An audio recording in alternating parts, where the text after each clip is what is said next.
बिल्कुल। ट्रेडिंग करना सच में एक बेस्ट ऑप्शन है, या कि ट्रेडिंग को हम लोग फर्स्ट बिजनेस मान सकते हैं और ट्रेडिंग से सच में पैसा कमाया जा सकता है या नहीं? देखिए जी, इस पे मेरा सीधा सा एक से है। हाँ। यदि आप सीख के कर रहे हैं तो पैसा ज़रूर बन सकता है, ओके। और यदि आप बगैर सीखे कर रहे हैं तो हाँ आप अपना घर वर भी सब इसमें दे जाएंगे हाँ मार्केट हाँ में। हाँ हाँ हाँ हाँ। ओके। तो अभी आपने कहा कि अगर स्टडी करके अगर आप कर रहे हैं तो फिर भी आप कमा सकते हैं। स्टडी इन द सेंस किस चीज़ की पढ़ाई की जाती है, आप थोड़ा समझाएं। देखिए क्या है कि आपको कोई भी स्टॉक लेना है, हाँ हाँ कोई भी इंडेक्स लेना है, कुछ भी लेना है। हाँ इंडेक्स तो आप कभी भी ले सकते हैं क्योंकि वो तो आपका विज़न बहुत लंबा हाँ। है। लेकिन अगर आप स्टॉक ले रहे हैं तो किस बेसिस पे ले रहे हैं? क्या कंपनी अच्छी है, क्या उसका प्रोडक्ट अच्छा है, क्या प्रॉफिटेबिलिटी अच्छी है, उसका ट्रैक रिकॉर्ड अच्छा है, किस वजह से ले रहे हैं? और भावना सबसे इम्पॉर्टेंट चीज़ स्टॉक मार्केट में घुसना इम्पॉर्टेंट नहीं है, निकलना इम्पॉर्टेंट है। ओके। चाहे वो प्रॉफिट बुकिंग के वक्त निकलना हो, हाँ चाहे वो स्टॉप लॉस लेके निकलना हो। हाँ हाँ। ठीक है ना? तो exit is more important, than entry is entry. Not at all important. Okay, समझी। सर, अगर समझ लीजिए स्टॉक मार्केट में मुझे आना है, ऐसे कौन से 5 सेक्टर रहेंगे मेरे लिए जो अगले 5 साल में ग्रोथ दिखा सकते हैं? देखिए भावना जी, सारी चीज़ ना हमारे आसपास ही हैं। हाँ हाँ हाँ। एक एफएमसीजी सेक्टर में सुबह उठ के पेस्ट, साबुन, हम्म, शैम्पू ये तो रोज़ यूज़ करता ही हाँ हूँ। हाँ। तो एफएमसीजी कभी बंद नहीं होगा। हम्म। और जैसे कि जनता बढ़ती जा रही है तो एफएमसीजी का बिजनेस कंजम्पशन बढ़ेगा। बढ़ेगा, हाँ। तो आप एफएमसीजी सेक्टर पे विश्वास कर सकते हैं। हाँ over a period of time बीमारियां बढ़ रही हैं हाँ। तो फार्मा एक पोटेंशियल सेक्टर आगे चल के हो सकता है। हम्म।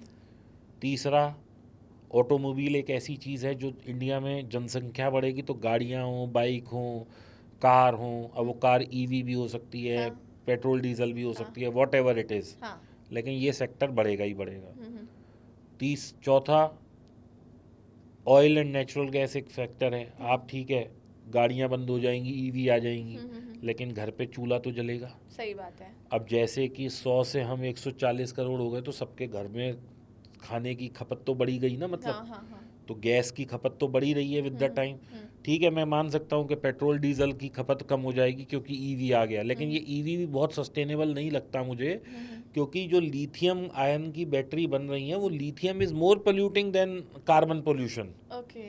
ये एक रिसर्च है जो, हाँ और बहुत सारी कंट्रीज इसलिए ईवी को ज़्यादा हाँ सपोर्ट नहीं कर रही हैं। हाँ हाँ हाँ। लेकिन अगेन, ये थ्योरीज भी हो सकती हैं। मैं I am not the expert, तो मैं पहले ही माफ़ी मांग लेता हूँ।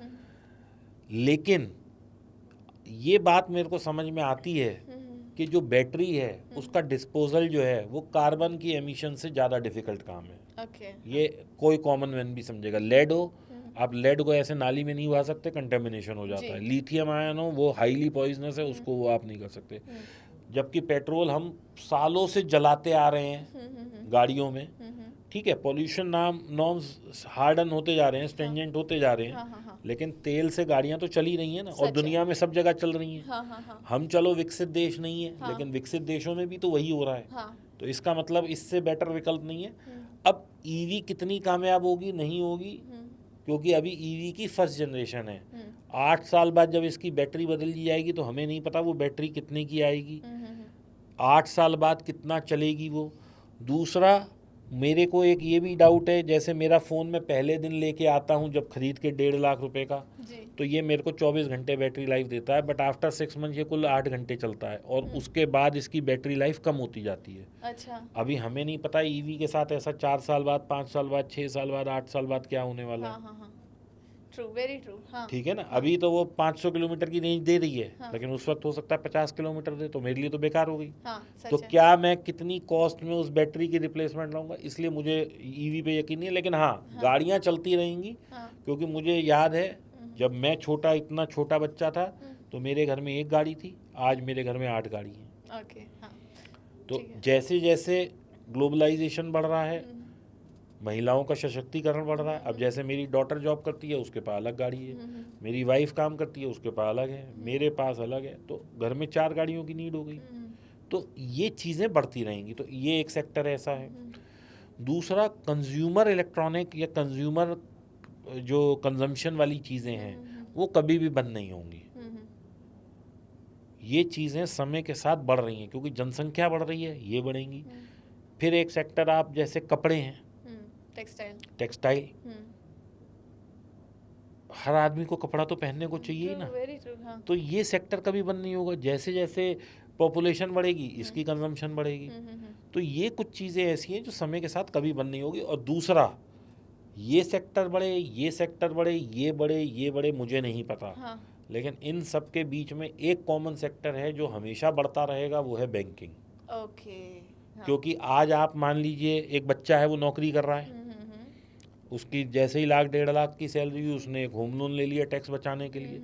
वो होम लोन उसने नहीं लिया, बैंक की तो 30 साल आगे की कमाई सुनिश्चित हो गई ना। True, very true. हाँ। क्योंकि वो 25 साल का लोन ले रहा है, तो बैंक को आज ही पता लग गया कि हमें क्या ब्याज मिलने वाला है हर महीने। हाँ, और इस तरह के लाखों करोड़ों लोग ले रहे हैं जब होम लोन, हाँ। तो बैंक का तो धंधा चलने ही वाला है। हाँ हाँ हाँ हाँ, सही बात तो है। अच्छा, अब मान लीजिए ऑयल एंड नेचुरल गैस चलता है, तो भी बैंक चलेगा। आपकी सैलरी बढ़ रही है तो क्या करेंगी? आदमी की सैलरी जैसे ही बढ़ती है, वो या तो कार लेता है या घर लेता कर है। लेता है। अब गाड़ी भी वो लेता है तो लोन पे लेता है, घर लेता है वो भी लोन पे लेता है। और तो और छोड़ दीजिए, अगर आज ये लोन का सिस्टम बंद हो जाए तो एप्पल को आईफोन हिंदुस्तान में बेचने मुश्किल हो जाए।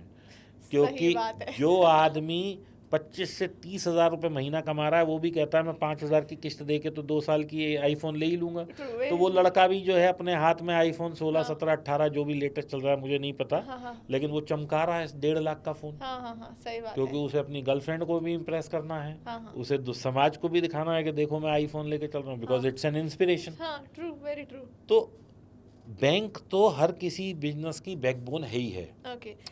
क्रेडिट कार्ड का बढ़ता यूज़, जैसे हमने कहा कि आज गाड़ियाँ हो या फिर एप्पल के फ़ोन हो, 20-30 हज़ार रुपये कमाने वाला भी इंसान ना लोन लेके क्रेडिट कार्ड पे ले ही रहा है कि मुझे आईफोन लेना है। क्रेडिट कार्ड का बढ़ता यूज़ कहीं ना कहीं हमारे देश के युवाओं को पीछे खींच रहा है, मैं ये कह सकती हूँ। देखिए, क्रेडिट कार्ड के प्रॉस एंड कॉन्स दोनों हैं। मैं आपको दोनों का उदाहरण देता हूँ। मान लीजिए आज मैं हूँ और ये मेरे साथ आप बीती है। आदमी का समय हर वक्त तो एक सा रहता नहीं है, तो समय का पहिया है, ऊपर भी जाएगा नीचे भी जाएगा। अब पहले हम बात करते हैं अच्छाई की, क्योंकि हर चीज़ के दो पहलू होते हैं। मान लीजिए मेरे घर में कोई मेडिकल इमरजेंसी आ गई और मुझे 10-15 लाख रुपए या 5 लाख जो भी पैसे की ज़रूरत है। अब मैं अपने पेशेंट को संभालूं या किसके आगे हाथ फैलाऊं? सही बात है। तो उस टाइम में credit card again a gift of God, ठीक है ना। मैं 15 दिन 20 दिन महीने भर बाद इसके पैसे कैसे दूंगा, वो मेरे को बाद में सोचना है, पहले मुझे अपने मरीज को बचाना है। जी। ठीक है ना। तो ये एक अच्छा ही पॉइंट हो गई इसकी। और सेकेंडली, क्रेडिट कार्ड आपको फैसिलिटी देता है, भाई तुम इस महीने नहीं दे पा रहे, थोड़ा सा पैसा दे दो, अगले महीने ब्याज के साथ दे देना। यानी आपको कोई हाय तौबा नहीं है उस पैसे की कि मुझे तो अगले महीने देना ही है। अगर आपको कोई बड़ी रिक्वायरमेंट है, आपको 5 लाख की लिमिट है, आपको ज़्यादा पैसा चाहिए, आप फ़ोन करिए कि सर मेरी इस महीने लिमिट बढ़ा दो, वो ये भी कर देते हैं, कई बैंक्स की ऑफ़र आती है। तो ये एक अच्छी बात हो गई। अब दूसरा है कि आपकी भाई साहब आमदनी है 50,000 रुपये और आप अपनी गर्लफ्रेंड को इम्प्रेस कर रहे हैं, आप अपने पार्टीज़ कर रहे हैं, आप शराबें पी रहे हैं, ये जो भी आप एक लग्जरी लाइफ मेंटेन करने के लिए you are in that vicious circle of credit card, तो वो एक बैड उसका इफ़ेक्ट है। तो ये दोनों ही बातें हैं, मतलब हमारे समाज में हर चीज़ की एक अच्छाई भी है, एक बुराई भी है। अब ये तो आपको सोचना है कि आपको क्या करना है। तो मैं क्रेडिट कार्ड को गलत नहीं कहता, अगर आपकी एलिजिबिलिटी है कार्ड बनवा के रखिए, क्योंकि that is a liquid money ready with you. भगवान ना करे किसी को किसी भी आपातकालीन स्थिति में ज़रूरत पड़े, लेकिन अगर ज़रूरत पड़ती है तो अब किसी के आगे हाथ क्यों फैलाना है भाई, इससे ले लो ना पैसा। कार्ड है। Very true. रियल एस्टेट की आपने बात की थी कि घर खरीदना एक इमोशन है, आपको क्या लगता है रियल एस्टेट में इन्वेस्टमेंट करना बेस्ट है या फिर म्यूचुअल फंड एंड स्टॉक्स में?